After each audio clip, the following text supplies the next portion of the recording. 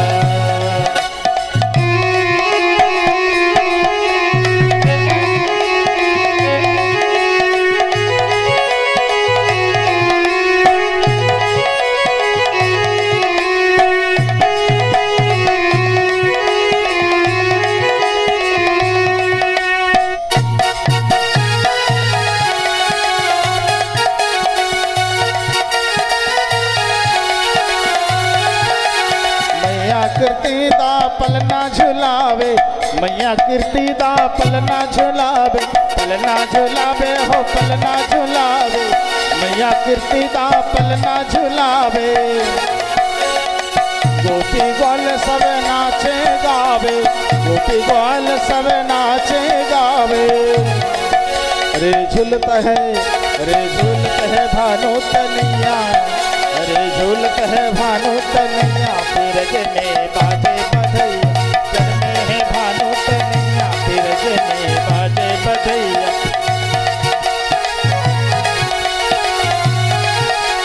बाजे बधैया बाजे सहनैया बाजे बधैया बाजे सहनैया। अरे जन्मे है भानु तनैया बिरज में बाजे बधैया। हाथ तुले हरि बोल। बिरज में बाजे बधैया जन्मे है भानु तनैया बिरज में बाजे बधैया। जन्मे है भानु तनैया बिरज में बाजे बधैया। बोलिए राधा रानी की, आज के आनंद की, जय हो। श्री राधाष्टमी महामहोत्सव की जय जय श्री राधे निताई गौर हरि बोल।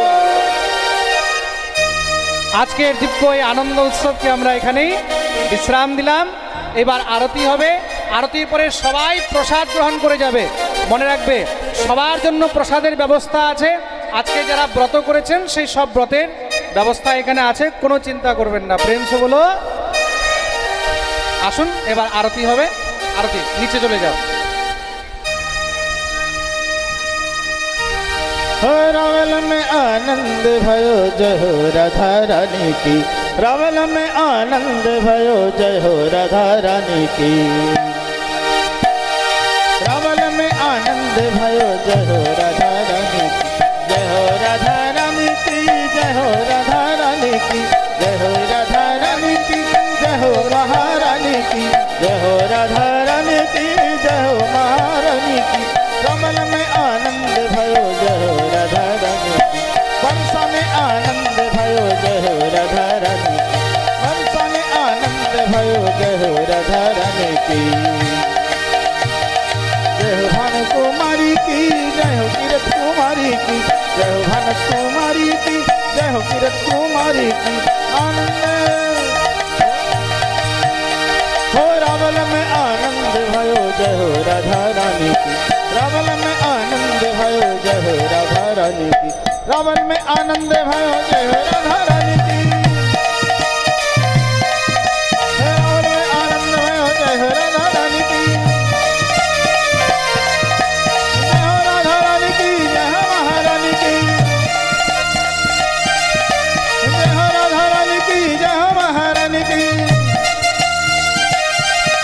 हो रावल में आनंद भयो जय हो राधा रानी की। रावल में आनंद भयो जय हो राधा रानी की। रावल में आनंद भयो जय हो राधा रानी की। आनंद भयो जय हो राधा रानी की। जय बोलिए राधा रानी की।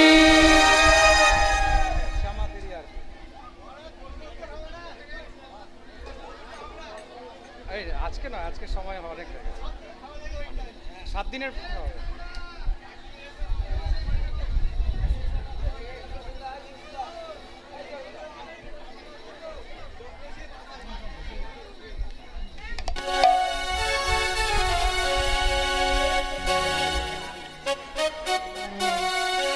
चंद्रमा मनसो जातश्चक्षुः सूर्यो जायत श्रोत्राद्वायुश्च प्राणश्च मुखादग्निरजायत।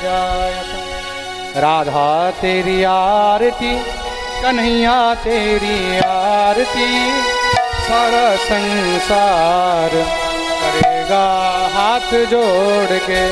राधा तेरी आरती, श्यामा तेरी आरती, सारा संसार करेगा हाथ जोड़ के। ब्रह्मादिक तेरो यश गावे, ब्रह्मादिक तेरो यश गावे। नारद शारद ध्यान लगावे, नारद शारद ध्यान लगावे। और करें जय जयकार करेगा कर जोड़ के।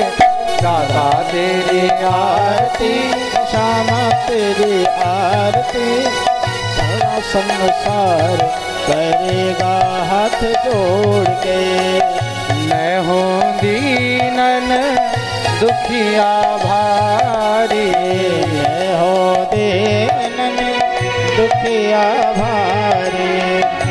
आया हूँ प्रभु शरण तुम्हारी, आया हूँ प्रभु शरण तुम्हारी। ओ रखियो लाज हमार करेगा कर जोड़ के।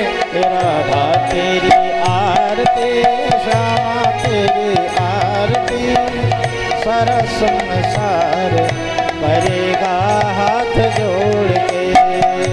अपने चरण की भक्ति दीजो, अपने चरण की भक्ति दीजे। अपनी शरण में मोहे रख लीजे, अपनी शरण में मोहे रख लीजे। करो भव सागर पार करेगा हाथ जोड़ के। राधा तेरी आरती, श्री राधा तेरी आरती, सारा संसार